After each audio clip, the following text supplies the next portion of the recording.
I personally actually, and that's why this subject for me is kind of close to home. I started my own, journey and just getting some healing, just some mental healing, some things, you get some depression going on. You don't want to kind of get out of bed. Everybody thinking your life is so great, but you feel like it's just not all of that. And what I realized is what you said a little bit earlier too about a lot of the stuff is internal, right? A lot of the Yeah. things are things you've been fighting since childhood. That's just again we seen a lot of trauma, right? And just growing up in Baltimore, and we just don't realize we take it in, and it's just like you said, everyday things. But it took me, I know, a long time to start. It took me a while to I knew what I needed to do or wanted to do, Hmm. but it was just like, or intake come. That's 3 hours. Oh no, I'm not doing that now. You just you're so quick to run away from it. And the question for you is, like, what do you see as those major barriers in people that, especially, I don't want to classify just minorities, but especially with minorities, like when looking to get help like that, why are we, what's that mental barrier you see always stuck there for mental health? That could be a show in itself. So it really could be, right? Number one, it's going to be trust. Particularly for minorities, we have trust issues. We have trust issues within our own community and then outside of our community. So let's personalize it, right? For two guys like yourself Mhm. being raised in when we had interaction with people that weren't black, they were police officers and they were teachers. That was the extent of it. And both of those positions are positions of what? Authority, Power. right? And power, exactly. So I'm not going to be very trusting of you. And number one, that's so trust is number one, right? Along with trust, Mm-hmm. relatability. Can I relate to you?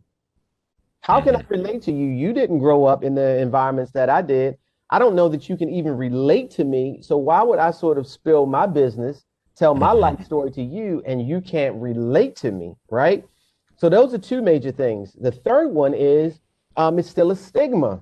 Crazy, right? I'm Hmm. gonna call it what it is and use the Baltimore vernacular. If we had to told somebody when we were younger, man, I'm going to therapy. My mom, is making me go to therapy. It would have been, yo, you crazy?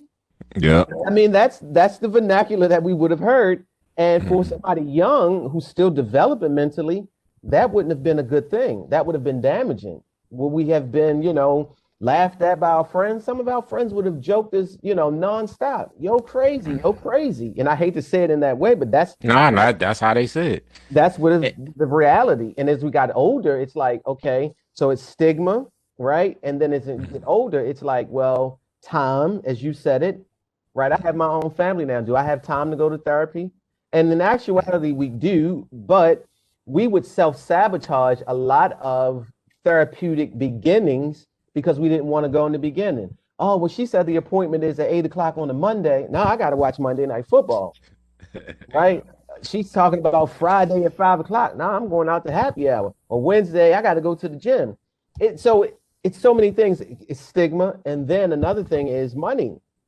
True, true. Money. Like a lot of us, had these jobs when we were younger. We didn't have access to quality premium health care, Insurance. Yeah. right? And therapy, depending where you go, therapy can be an expense, albeit it's a very needy expense. Hmm. But we wouldn't have viewed it that way. So those things are some of the biggest ones. But if I had to name two, trust and relatability, I'm not going to, some white person tell them my problems. I don't trust them, nor they can't relate to me. Exactly.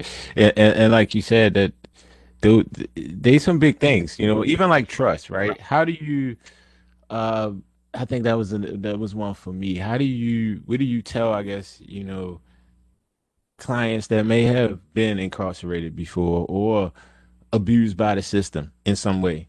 It's kind of hard to trust, to your point. If I get yanked up by police because I'm walking down the street, but then, the same kind of, if let's say, to your point, I don't have insurance from work. I use, insurance, state insurance. Hmm.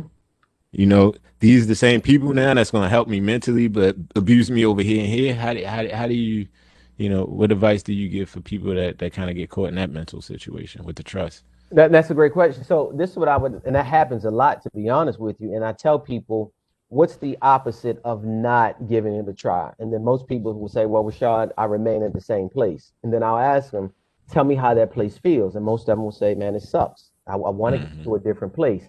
So I would say, in order to get to a different place, you have to allow yourself to do this. Most of us, as it relates to therapy, we operate like this, Hmm. guarded, right? And Hmm. in order to grow and move forward, you can't do it like this. I got to do it like this. So release the guard and move forward and give it an opportunity, because if not, you can remain guarded, but that issue that you want to work through, it's always going to remain there. So the opposite of not trusting is staying stuck. And here's the Hmm. thing, if your will to be unstuck is strong enough, you will do this. And it may be slowly. And for most of Hmm. us, it's going to be slowly, particularly for men of color. It's going to be, it's, you might drop and then put it back up, right? Like I'm And you serious. keep doing it, and you Yeah. better have that maintenance. And right. And listen, we may do this for a while. We may set appointments, talk to somebody. No, and then eventually some things happen where we'll drop the gun and it was like, all right, we eventually gotta go. Mhm. Yeah, we eventually gotta go. And like you said, the stigma I think is huge. Not just the stigma, like you said, of kids, right? They're abusive, right? You crazy, you this, you that. But even the stigma, I would say within family. I like I said, I Oh yeah. know, just going down this journey, and you got to come to some realizations, with yourself, with your past, and sometimes that might take some conversations. But what I noticed, yeah, you might be ready on that journey, but you go back to say the family with some of those conversations, everybody's not ready for that. Like you said, that stigma's still there of, well, you should be okay. Just, you keep your head forward, don't worry about it. And it's like, okay, but I got kids. I just want to get them the same tools that, maybe we missed a couple generations. Yeah. So I'm glad you mentioned that. It's not only this stigma from like outside our communities outside of the house. And when I say communities, maybe it's guys that we play basketball with, guys we went to school with, or um, other communities outside of the house. It's the Hmm. main community that helped shape us and mold us inside of our house, right? Hmm. We're young and we go to, imagine you go to your parent, mom, I'm interested in going to therapy, right? A lot of times, what happens, to be honest with you, your parents may not really be 100% approving of that, because guess what? They may think in therapy, some of their stuff is going Comes to out. come out, right, and be highlighted. So they may Hmm. not necessarily be an advocate of therapy. And then again, they may have never been exposed to therapy, so they don't know what that process looks like.